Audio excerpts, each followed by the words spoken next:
The projector's built-in whiteboard mode has a toolbar that appears on a blank surface, or pattern. You can use the pen to write or draw, just like you would on a chalkboard or dry erase board. And you can do this without connecting your projector to a computer.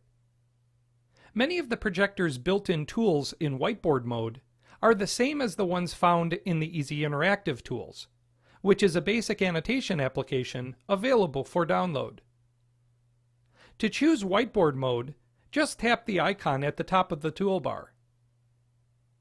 You'll then see the blank surface along with the toolbar. You can change the background by tapping the background tool found towards the top. You can choose a black background or one of the 4 patterns that are available. Let's take a look at some of the annotation tools.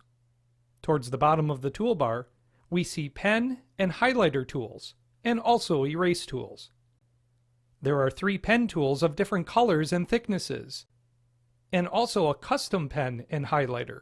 When you choose the custom pen or highlight tool, you can set a thickness and color for the tool.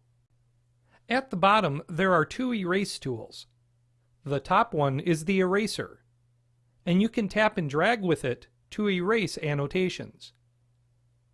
Below this tool, I can tap and choose to clear the entire screen. This built-in toolbar provides fewer functions than the Easy Interactive Tools on your computer. For example, you cannot save your work with the built-in toolbar.